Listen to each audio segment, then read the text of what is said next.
Hi, beautiful souls. It's Tan back here again today with you on this Astrology, Human Design, and Jinkies channel. And today I'm coming to you with a different kind of video because today I'm going to be looking at the birth chart of a very infamous serial killer, Jeffrey Dahmer. And I'm going to be looking at his astrology, human design, and gene keys, and diving into the mysteries of this person and what their charts can tell us a little bit about him. But before we get started today, I just wanted to let you guys know that we are currently having an autumn sale with regards to birth chart readings and human design readings from me and my team. So head over there and grab one for yourself now if you're interested in that. The sale is going to be limited only for the fall. So head over there and grab one before it ends. My team is extremely excited to be doing readings for you and being your guides on your astrological journeys. All right, so before we get started in today's video, I just wanted to share a little bit with you guys with regards to who Jeffrey Dahmer is if you are not familiar with him. So I actually didn't know so much about him before the series that came out on Netflix, the series about Jeffrey Dahmer's life. And then I became quite interested in his life and what he did and kind of like figuring out this mysterious person, we can say. So Jeffrey Dahmer is the serial killer who killed 17 gay men back in the early 90s and also in the 80s and maybe in the late 70s as well. I'm not sure about the exact dates. So not only did he kill these men, but he also ate some of them, and he would mainly, I mean, if he did eat, it would be their heart. So what he did was he would lure men into his apartment and drugged them. And then he would, kill them and try to preserve their bodies in any way that he knew how to. He would preserve their heart, their bones, and for some of the ones that he really liked, their head. And most of his victims were African Americans, so they were Black. And some were, there was one 14-year-old boy who was Laotian. And I think maybe one or two, we can say, American white men. So on a first glance, if you're not familiar with him, this may seem like a case of racism, but that's not the case because Jeff actually found these men that he killed to be beautiful. And he even fell in love with some of them. And according to Jeff, that's why he wanted to be able to keep them with him in their death, if that kind of makes sense there. So I think that's kind of the background that I wanted to let you guys know there. And before I begin, I just wanted to say that my personal feelings about Jeff Dahmer is that I feel, well, there's a lot of things. I feel disgusted, by what he did.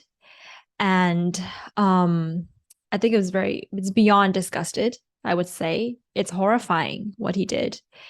And it didn't even seem like he was human, that a human being could do these kinds of things. On the other end of things, when I, looked into his life story and the movie and how the movie has brought about his life story, I also felt a certain amount of sadness for his life and a level of understanding for the struggles, the internal struggles that he went through. Not to say that his actions justified his struggles. They absolutely did not. But I can feel that. And I do have a certain level of compassion. And I don't think that compassion and disgust for someone has to be independent of each other. I think you can have compassion for every human being in the world and also don't like some of them or just feel disgusted for some of them. So those are just some of my personal feelings here. So yeah, let's dive into his charts and see what that's about. So I'm going to share my screen with you guys so we can have a look at that together. So here we have his birth chart. So Jeff Dahmer see if I can annotate this for you guys, was born on the 21st of May, 1960 at 4:34 p.m. in the afternoon in Milwaukee in the US. So when we're first looking at his chart, we're going to look at the big three here first. So he's got a Libra rising, 19 degrees of Libra. His sun is in Gemini, and I'm using the whole sign house system in this reading. And I really like the way that what the whole sign has done to his chart and his life. But his sun is in Gemini in the 9th house. His moon is in Aries in the 7th house, right on his descendant. So that's his big three. And before we even look at anything else, I just wanted to look at the sun. That's this very fresh Gemini sun, 0 degrees in the 9th house. So I was pondering, why somebody could do something like what Jeff did. And I had this like intuitive feeling that, or just this awareness that most human beings, or a majority of human beings, maybe this is including myself as well, that's why I have some empathy here, are violent by nature. And we had to be. But animals in nature, animals in general, and we are animals in some ways, have to be violent because we have to survive. It's a survival mechanism to feel like we have to defend ourselves, or to feel like we have to sometimes, in the extreme cases, prevent other people from hurting us by hurting them. So, but what stops us from crossing that line? What can help us to be a little bit more rational with regards to if we should act out our violent tendencies or not? That's dependent on various different things. And one of those things that I feel that even though you could be the type born as a violent human being or have violent tendencies, and what could stop you there is morality. So this awareness that it's not right to hurt another human being. This is a mental awareness that I wanted to bring out here. This is the mental awareness of the morality of things and an awareness of the law, that if you do things that hurt and harm other people, that you're going to be in jail or you're going to be executed. So that's the first thing. And that awareness of morality and sense of right and wrong is what is rooted or instilled in the 9th house in a birth chart. The 9th house rules the law. It rules our sense of justice and morality and what's right and wrong. That's why it's also the house that rules religion, because that's what religion sometimes does. Is religion sort of is there, we can say, with certain rules that if we did right or we did wrong in certain ways, to kind of keep us, in check, we can say, with regards to our moralities. That's what religion is ultimately doing. It also rules our belief systems and our sense of purpose and meaning in life. So when you have the sun, which is what Jeff has here, in the 9th house, and he's also got Mercury there, they're conjunct, that everything that I just mentioned is going to be a big theme of his life. And the thing about the way that he was raised. So his father was somebody that introduced him to taxidermy. When he was younger, they went on a hunt for roadkills together, and they would come back and his father would teach him how to preserve these animals' bodies. And that is in itself, I don't think is something that's wrong or something that's immoral. But as a child, when you grow up like that, it could be confusing if the parents are, we can say, teaching, these kinds of arts to a child without at the same time making them aware of which aspect of this is moral and immoral and how far you can take this type of a task, you can say. I'm going to drink from my unicorn cup here. Unicorn gives me power. So if we, study his relationship with his father, when you have the sun, which the sun represents in astrology the father figure, the person that played that role in our lives, that instills our sense of confidence, that builds our life path, that gives us a sense of self-expression. That's the father, that's the sun in astrology. So you can see how his father, his principles, his morals, his teachings were impacting Jeff in this way. And I'm not sure about his family and in terms of religion, but I know his grandmother was religious, and I think that his father, although wasn't very strictly religious, he was, however, on the more conservative end of things, and you had to be, in those days. I think when Jeff was born in the 60s, um, being somebody who is interested in another person of the same, sexual, the same gender, we can say, with regards to sexual orientation and sexual identity. It wasn't really open back in those days, right? So that's what, was kind of this struggle that he had to go through. Not only is his sun in the ninth house, but it's also making an extremely tight square. So we have this square to Pluto. His Pluto is in Virgo in the 12th house. When the sun is in a square to Pluto in the birth chart, we do have this power struggle with that fathering figure when we were young.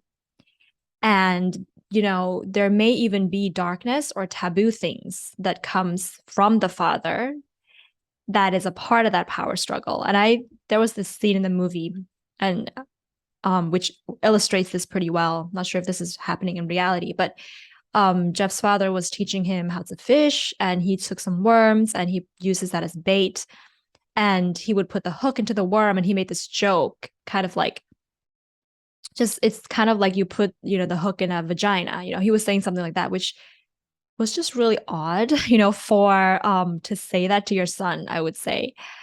And so it does have that, tabooness, that darkness coming in. And you'll see Jeff's Pluto is in a very interesting position in human design, the gene keys, which I'm going to talk about later on. So we have that going on there. But we can also see the amount of power struggle that Jeff has with his father while he was growing up, in a sense of his father, with Saturn being in the 4th house for Jeff as well. And Saturn is the other planet that rules authority figures in our lives. And that being the 4th house, the house of the home, he really experienced quite a strict upbringing. And his father played a huge role in that, because his father was just kind of that person that was concerned about career, education, success. And the image of the family was really important. Like when you see their interactions, he was just always asking Jeff, do you have a girlfriend yet? And Jeff, had various different jobs and got fired from various different jobs. And I think his father was just like really concerned about the image of the family with regards to that. It seemed like he was even more concerned about that than he was about the happiness of Jeff. And I think that a large part of Jeff Dahmer was not really quite understanding if his father really loved him. He could probably sense that, but like maybe he just wasn't sure. And he was just feeling a lot of pressure to conform to societal norms, which is, we'll see later on, like with regards to his human design, why that's just not him. I wanted to go back a little bit to this sort of dark taboo jokes that we can see happening with his father. And here's the thing. It's like when parents make those kinds of jokes to their children when they were too young to really understand anything, it can cause not just confusion, but this sense of confusion with regards to, is it right then? Is it right then for me to do these darker things, to act out some of these darker things in a way that could hurt people or not? And the second thing that I wanted to touch on here with regards to, like, if somebody has violent tendencies, what's another thing besides from morality that can help them to not have to act out their violent tendencies? This other part is emotions. If you were to hurt somebody or to kill somebody, but you had empathy for them, you had compassion for them, you're sensitive enough to be able to feel what they would feel, you would not do it. Because not only would you feel bad that they had to go through a lot of pain, and suffering as you were killing them and fear, but you would also be able to feel the loss, the grief, the sadness of their families, of their friends, of their parents. And if you could put yourself in their shoe and have that happen to yourself or to your family, your friends, your parents, how hurt they would feel, you wouldn't do it. And that's the thing, is like, if you look at, Jeff's life, he loved his father, he loved his grandmother, he never did anything to harm them or to hurt them in any way. So, but yet again, he couldn't put himself in the shoes for his victim and his victim's families. Because if he did, he wouldn't do what he had done, because it would cause himself tremendous amount of emotional turmoil for the rest of his life, and he wouldn't be able to live with that. So the thing about this part of, his life, we can look at his moon to see what that's doing. And the moon in astrology is representative of the mothering figure in your life and the person that gave you that emotional nurturing. So his moon is in Aries in the 7th house. And here's the thing about having a moon in the 7th house, in the sign that is ruled by Mars. Moon in the 7th house. The 7th house, we tend to look at it as the house of relationships and long-term partnerships, but it's also the house of our shadows. And that's why we're attracted to things of the 7th house, so that we can do shadow work. These are things that are repressed within us as we were growing up, because for some reason they were just inappropriate, they were just not right. And emotional expression in any way was something that was very much suppressed in Jeff as he was growing up. That intimacy, that connection, emotional connection with another person was just not there. And his mother played a huge role in that. And I think, his mother was absent for a large part of his life. And if she wasn't absent, she was just somebody who was in a huge emotional turmoil. She probably had bipolar disorder. She tried to kill herself a couple of times. And Jeff once found her in her bedroom, she had OD'd and she was just had to be taken to the hospital, that kind of trauma growing up. With your moon in the 7th house, when you experience that kind of trauma, first of all, I can say that you would shut off those emotions, because you know that you're not in touch with the emotions. You don't know how to process them and express them in a healthy way. So the other option would be to shut it out. If somebody knew how to express their emotions in a healthy way, they would feel like they would find an outlet for it and they wouldn't shut it out, if that kind of made sense. Not only is this moon in the 7th house, it's in a square to Saturn. It's very repressed. It was just considered not appropriate to express any of his emotions when he was growing up. And then there was this period in his last year of high school when his mother and father both completely disappeared from his life for 3 months. And he was left, he was either 17 or 18, left alone at home with no parents there. And he didn't even know when they were going to return. And can you imagine, like, you were in the 70s and you didn't have internet, you didn't have mobile phones, you couldn't just WhatsApp somebody or call them up when you wanted to. And then your parents were just missing from your life and you were alone at home for 3 months. Not only does that cause extreme amount of separation anxiety, loneliness, but this was just extremely like a traumatic time for Jeff in general. And I wanted to go back a little bit to like how the moralities and the emotions can work together. When Jeff's father makes these kinds of jokes, with regards to like, the vagina of a worm or killing animals or whatever, if his mother was there for him in the way that she could have been, she could have triggered him to feel that it was not right to hurt an animal or another person. And I know this because I can like kind of put myself in this position, because my dad was also somebody who likes to make these kind of weird jokes. Like if I said to him, "Oh, that bird is so cute," he would probably say something like, "Do you want to eat it? I can cook it for you." But then I would have my mom there, and my mom would be the one to say, "Don't say that to Tan. That's not good. You shouldn't hurt animals. That's not nice, Tan. Don't listen to your father." So there's that balance. When the morality is not there, at least the emotions were there. The empathy, the compassion could be there. But that was not the case in Jeffrey Dahmer's life. His mother was missing. She was in her own emotional stress, emotional turmoil.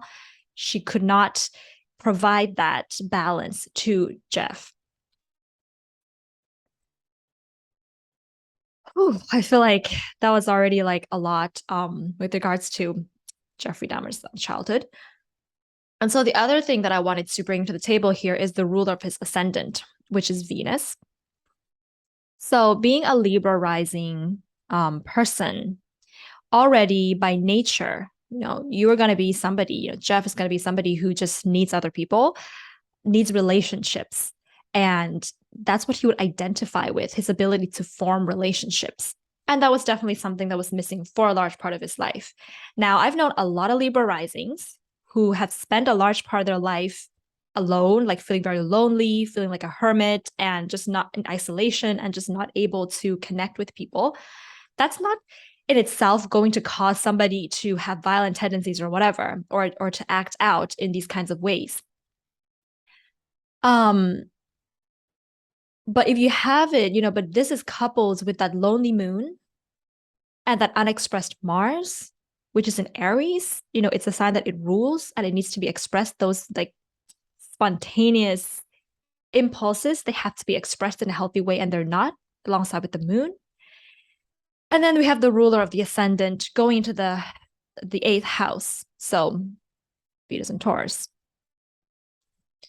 And this in itself, having the ruler of the ascendant going to 8th house, is also not an indicator of somebody who is going to be into dark, twisted fantasies that they have to act out. But so in Jeffrey Dahmer's case, he did talk about certain fantasies, and I'll go into that a little bit later on, but he had these dark fantasies. But the thing about the dark fantasies that he had when he was growing up, if you look at how his sun is also in the 9th house, in the house of moralities, he was conflicted. He was probably like having these fantasies that, were not, he knew it wasn't going to be acceptable by his father or by his family, the fantasies about men, fantasies about like people's organs, because he had those fantasies. He was just conflicted and probably didn't understand like if they were okay or not to feel those things. And that in itself, it is a big contributor to repressions, sexual repressions of the 8th house, sensual Venus, and sexual repressions. So he repressed himself and he oppressed himself in that case. So I saw a therapist once. I saw a therapist several times, but my therapist once said this to me, and I remember it very clearly. He said, "There are no such things as thought crimes. There are no such thing as thought crimes. Your thoughts, your imagination is something that should offer you a safe space to feel, to think, whatever it is that you want to think.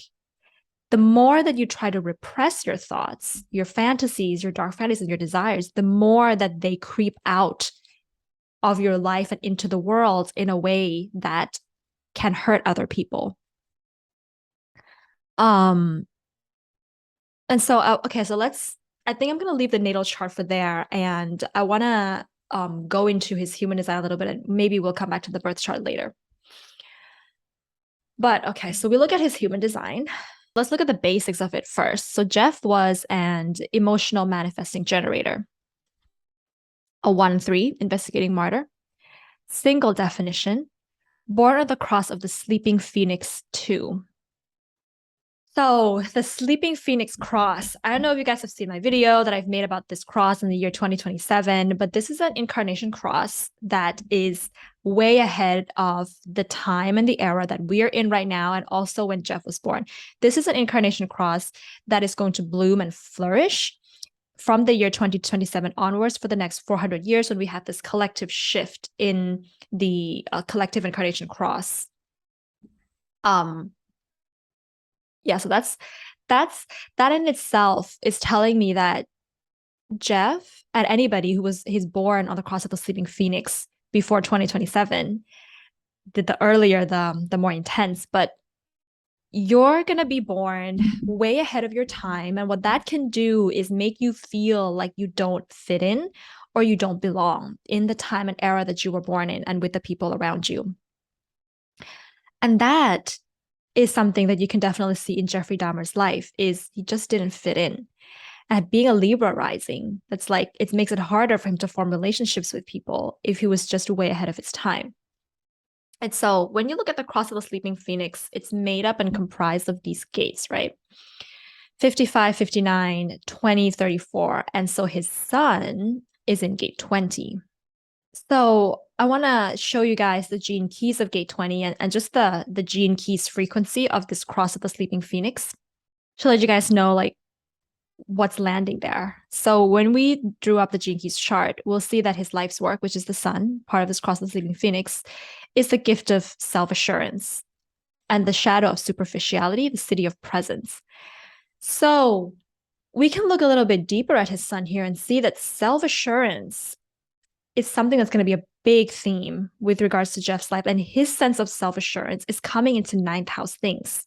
It's coming into not only, being solid in his sense of morality, but also having a purpose and having meaning in life, which I mentioned previously is what the ninth house rules. And, when I watched the series on Jeff Dahmer and studied his life, it was kind of like he didn't have a purpose. He didn't really know like what job he wanted to do, how he wanted to make money, what contributions he wanted to make on the world.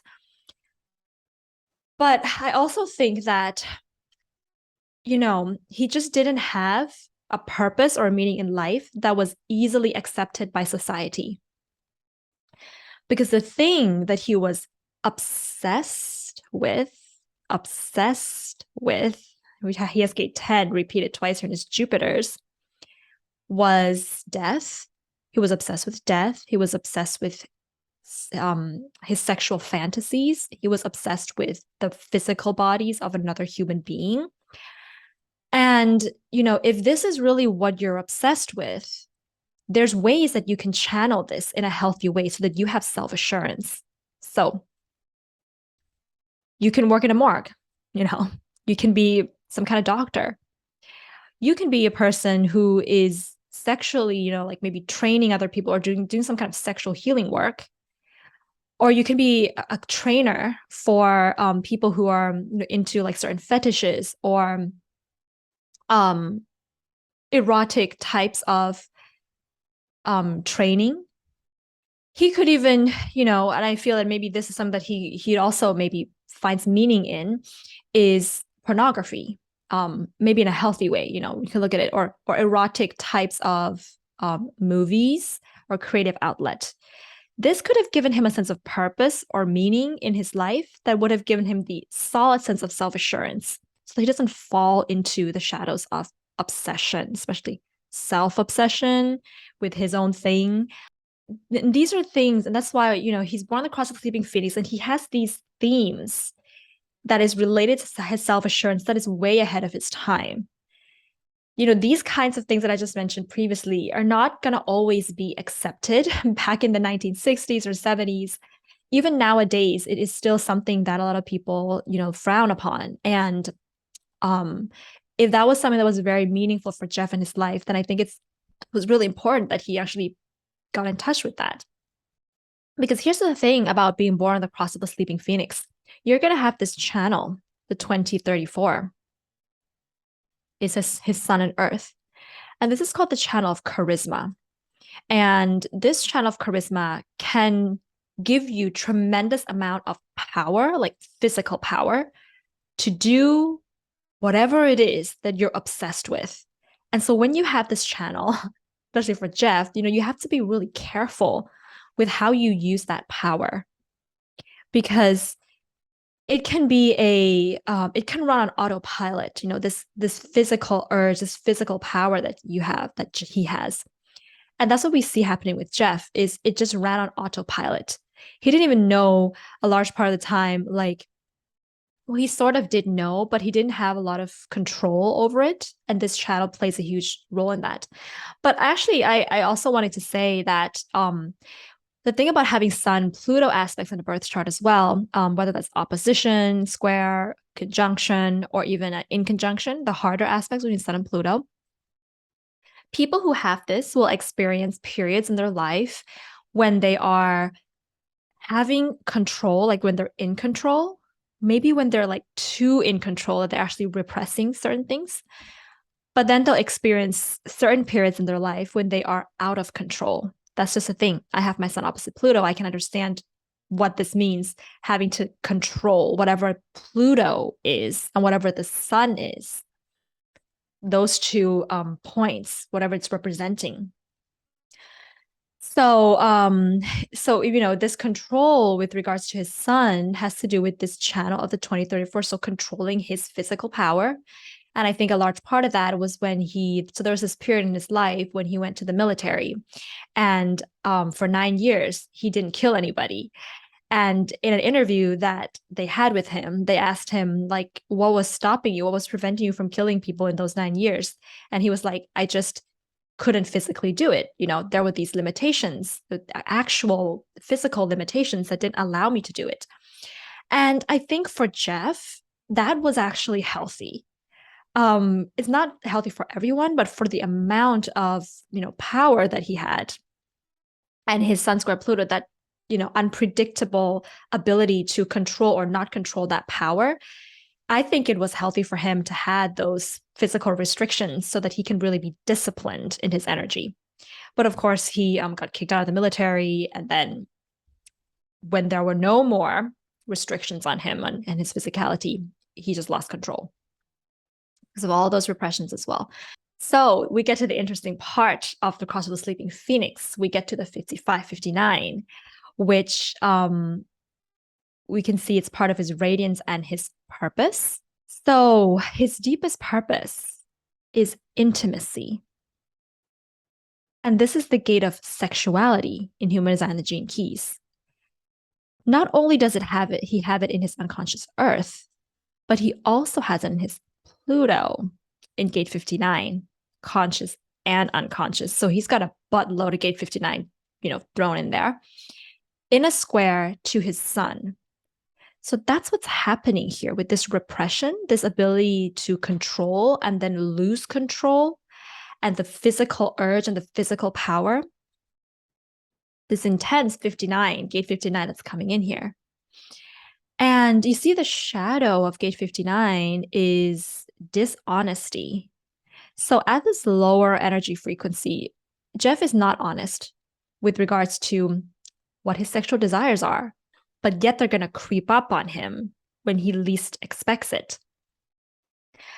And in one interview that they had with him, when he was in prison, they asked him about being gay and what he felt about that. And at that point, he was saying that he still didn't like it, that he didn't want this to be the case with him. So what this means is throughout his life, there's this feeling of guilt or this feeling of like lying to himself with regards to what his desires were, what he really liked, what his sexual orientation was. There's this flipping back and forth, acting out in his desires and what he wants, and then coming back and then feeling guilty about it, then having to lie to himself. So it's just a very, like I said, it's a struggle that we can see here. And yeah, his radiance being in gate 55, the gate of freedom. And as I was, watching that series on Jeff and studying his life, it was kind of like he didn't really have freedom. Like he was living with his grandmother, for a large part of when he was in his 20s, instead of being able to live by himself. But maybe that that physical restriction again on his freedom is something that maybe was necessary for Jeff. But then again, it's like, what would healthy freedom look like for Jeff? And I think that a healthy sense of freedom for him would be to express his sexuality in ways that he has always fantasized about. Look at that. Look at like the middle of his whole genetic profile. Gate 41, gene key 41, the gene key of fantasy, anticipation, emanation.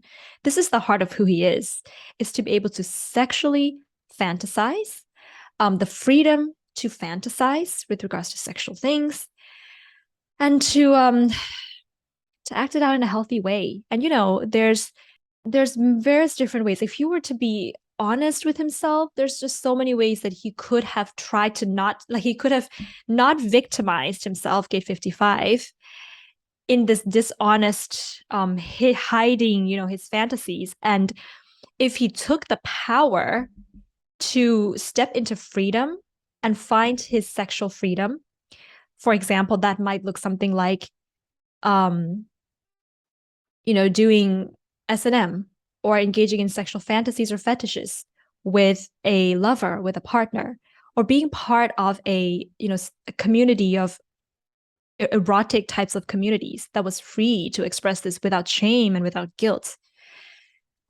But again, like, we have to consider the way that he puts himself as a victim with regards to his social upbringing, his family as well. So Jeff's got a couple of channels in his human design body graph, but the one that really struck me was channel 59.6, the channel of mating. So gate 6, so we've covered that the 59 is his Pluto and his purpose, his unconscious Earth. The 6 is his unconscious North Node. So this is a Pluto North Node channel, in channel of mating. And the channel of mating itself is about intimacy, is about sex, is about reproduction. And it has very Kundalini, tantric, erotic energy to it. And if that is not being expressed, if that's being suppressed, that can leak out and come out in the various different ways that maybe we see happening with Jeff. But what this also tells me about him is that he's just, when you have channels in your human design body graph, you need to be able to use up the energies of those channels every day on a daily basis.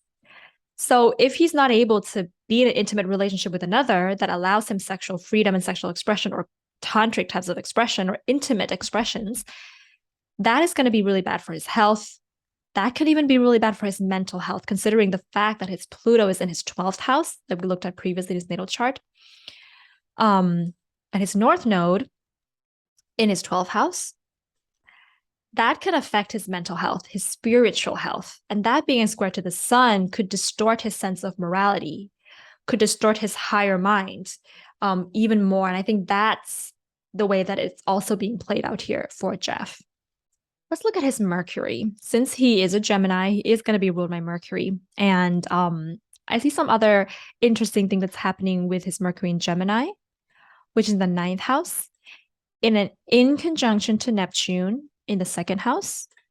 And that Neptune is also in conjunction to Mars in the 7th house, which is sextiling the Sun and Mercury.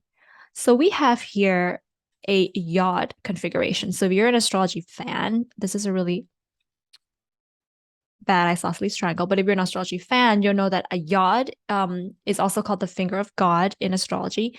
And it does indicate a spiritual purpose, but it can also be something that's like playing out in its shadow throughout your life without you realizing it. And then it becomes like this annoying itch that you can't quite scratch. And then things kind of don't go well for you in your life and you don't know why. So you have to take the power of this yod into your own hands and you have to do something about it. But in this case of Jeff, so his Mercury is in gate 16, line 1.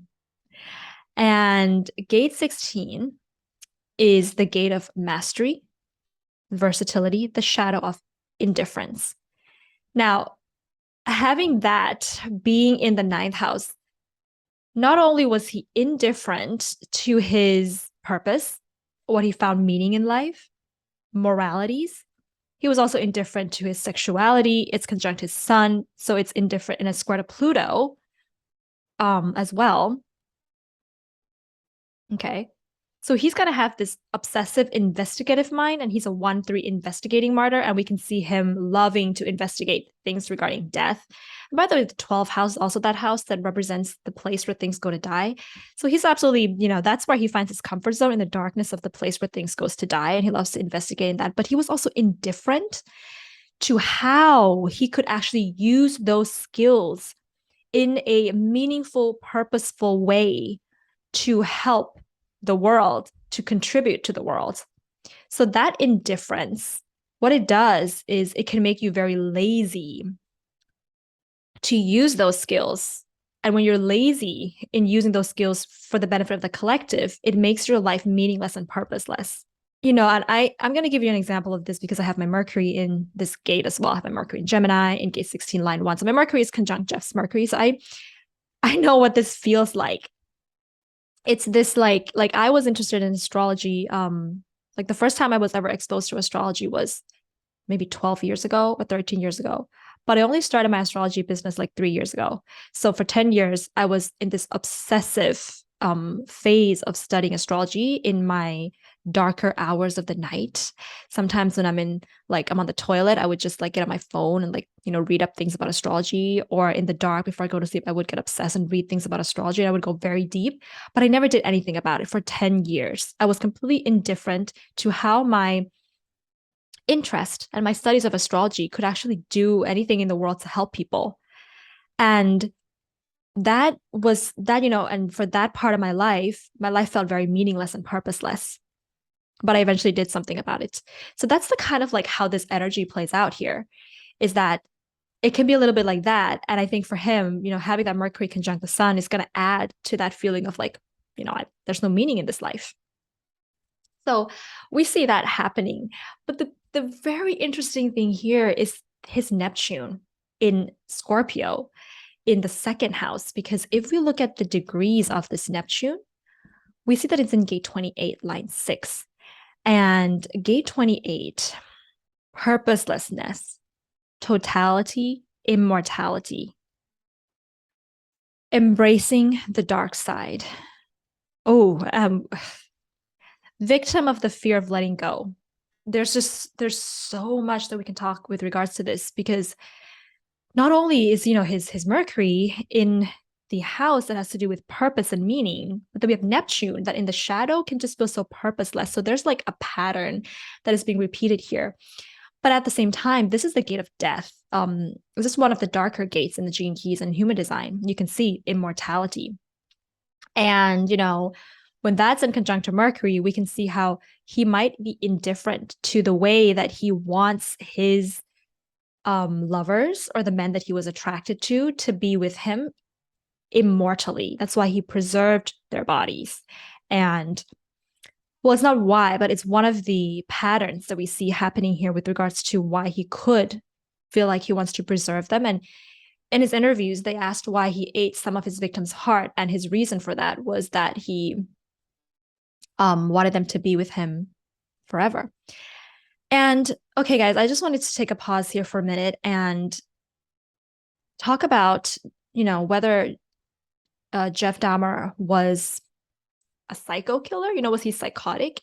Because there's a lot of studies on that and a lot of kind of debate about it. So my intuition tells me that he could have some level of mental illnesses. And I think that even for a large part of his life, he was depressed, we can say. That makes a lot of sense. His moon in Aries in 7th house. But, he has episodes of hallucinations, maybe some amount of like schizophrenic types of tendencies. But my intuition tells me that I don't necessarily think he was a psycho killer in a sense of other serial killers that we do see in society, that even on their deathbed, when they were being executed, they were still cruel. Jeff wasn't necessarily like that. He asked for forgiveness, but we'll get to the forgiveness part later. But he wasn't necessarily like that. And when he was being asked, why he did these things, he said that there was no one else to blame except himself. He didn't blame his father. He didn't blame his childhood. He blamed no one but himself. He took full responsibility for what he did. That's different from like Ted Bundy and other serial killers who would blame their victims or blame just like other people for that. But you see, Jeff wasn't like that. So there's a part of him that is pretty sane, pretty intelligent, pretty, highly smart. But there's also another part of him, and of course, Geminis are always like that. There's going to be another part of him that loses it, when he's maybe drinking or when he's under some kind of a spell that he just kind of loses that sense of self-control. Mercury square Pluto, Sun square Pluto, and then there's other parts of him where he was completely sane. He makes total sense. He's completely rational and even has a sense of a little light of like guilt or a little light of empathy that comes here and again. So that's my like sort of intuitive conclusion here. But I'm not a psychologist, so I can't, really say anything for certain. But so we have this like being indifferent to how he wants people to be with him, immortally.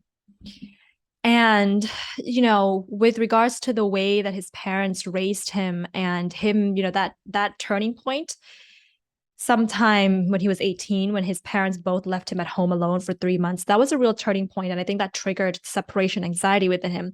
And then having this Neptune here, victim of the fear of letting go, some of the victims that he killed, he didn't want them to leave him. And that fear of you walking away from me, you are going to leave me the way that my parents left me for 3 months in that, traumatic aloneness, pain, and suffering. I can't let that happen again. So I'm going to keep you with me by keeping your body, by killing you and keeping your body. So there's that, twisted way of thinking and an inability to control himself there. This is very much like a bodily thing as well. When we look at his moon, which was in the 7th house, like we looked at previously, in gate 51, agitation, initiative awakening, victim of impatience, either cowardly or hostile. And, I made a video on gene key 15 some years ago, and I talked about how this gene key is the one that is responsible for trauma rooted in the body, in the fear, nervous system of the body. And if you are not aware, if you're not awakened to how this gene key 51 works, when that fear or that trauma is triggered, you'll either be cowardly or you'll either be completely hostile. And this is very much a bodily thing. So I think that there's also like a lot of embodiment and healing work, like deep somatic work that Jeff needed to do, we can say. It's not even enough to just be aware of his traumas and to work on his emotions and his moralities, but there's also that deconditioning of that trauma, that separation anxiety when his parents left him for 3 months, when he was in his teens. Otherwise, this is just kicking in the 7th house, in the house of relationships, because there was a short-term sort of experience of happiness. It probably was like the first time that Jeff actually really felt happy. It was when he was with one of his victims. And he self-sabotaged because he could have been in a happy relationship with this guy. But the moment that the guy had to leave for work in the morning, that trauma, that separation anxiety triggered, and he lost control. And it was in the body. It was uncontrollable, like in the physical body. Now, I think I've kind of covered a lot, but I think there's a couple of other interesting things that I wanted to point out here. So when we talk about his chart ruler earlier, we talked about it being in the 8th house. And I wanted to look at the gene key of this Venus in the 8th house, which falls into gene key 23. The reason why I wanted to point this out was because in one of his interviews, or maybe it was with the police, they asked him why he, like, did he ever have fantasies about like dead people and things like that? And he said that he had a fantasy about the organs of the body, that it turned him on. And they asked him, like, why did these organs of the body turn you on? And he said that it was because it was shiny. And here's the thing about like shiny things. There are parts of the body, like for example, the female yoni, that is also has this like smooth, shiny texture to it. And it is a part of what makes the masculine or the males or the masculine parts aroused or turned on. So in a way, there is logic and there is reasoning for why shiny things can turn us on. And in the case of Jeff, it was human organs.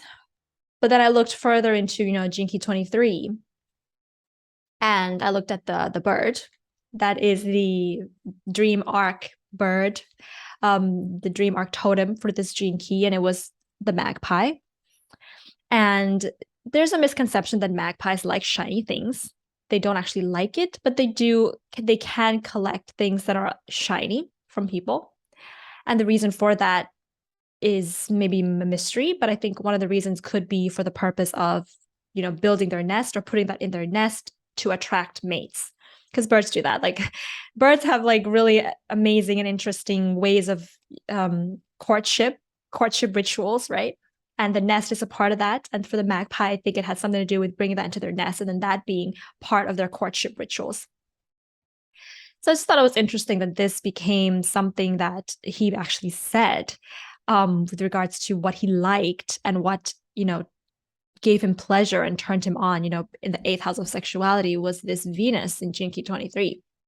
Yeah, I was doing a lot of contemplation. I was like, okay, this is interesting, that to be attracted to shiny things. And, with regards to like my experiences of having explored my sexuality and erotic desires and things, there's so many ways that we can express this type of fetish or this kink or this obsession with consent with a partner in a bedroom, well trained by a professional.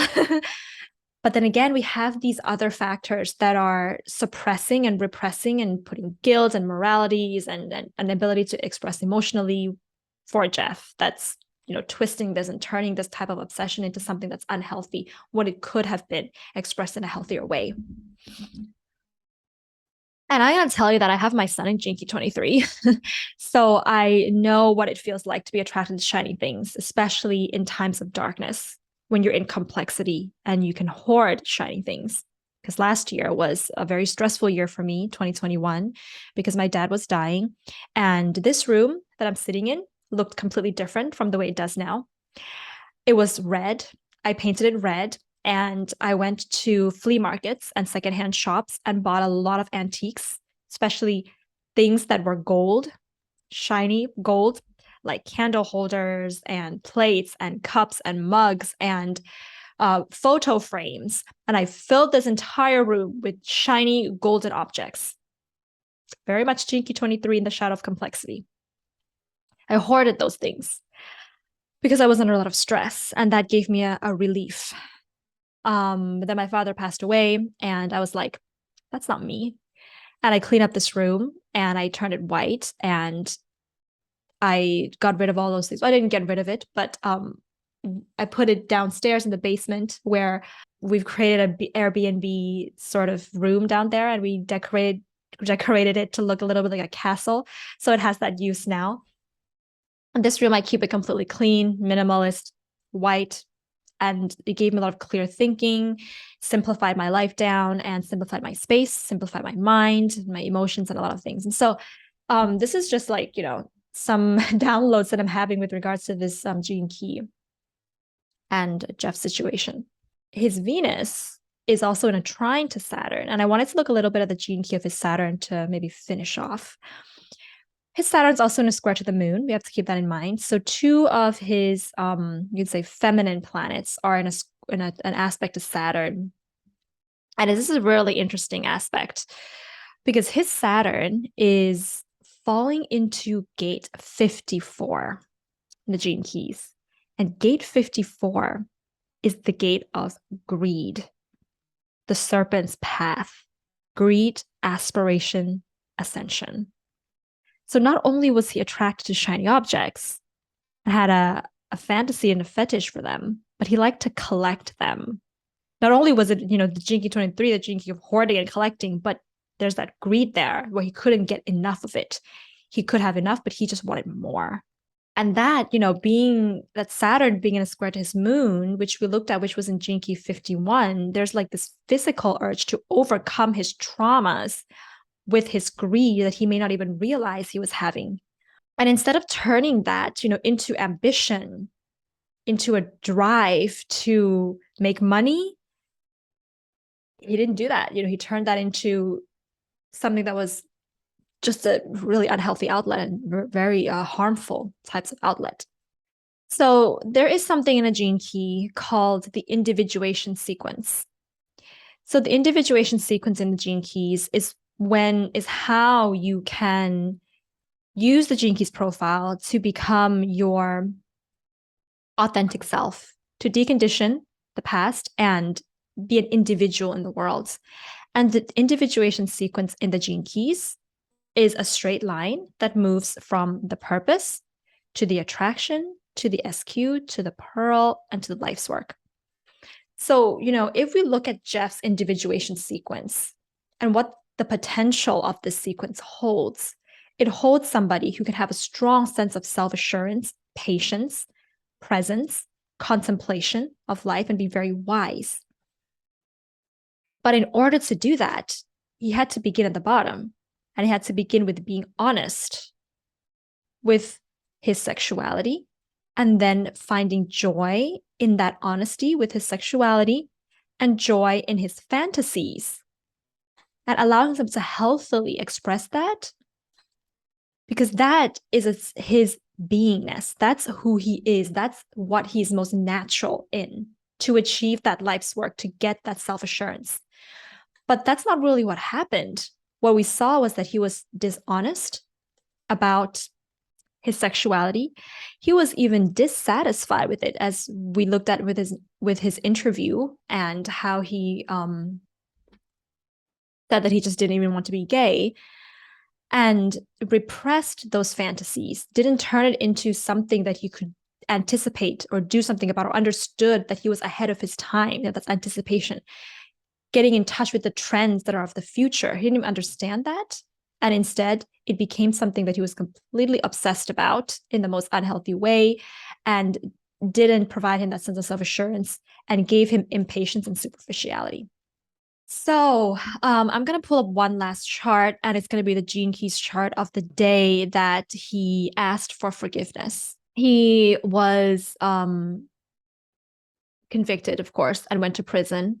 And he came to this realization of what he had done and asked for forgiveness from his father and from God.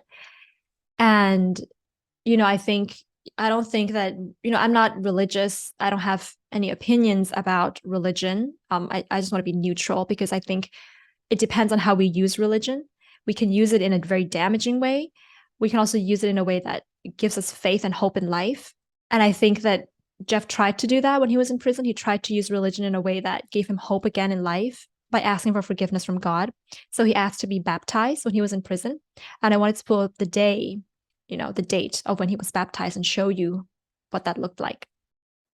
So this is the date that he was asked to be baptized. It was the 10th of May, 1994 in Milwaukee in the US. I'm not sure if it was Milwaukee, it was in Wisconsin in the US. And we pull up the Gene Keys. We have the cross explanation on that day. We have the purpose, being, and we have the purpose of that day being forgiveness. So I think there was just something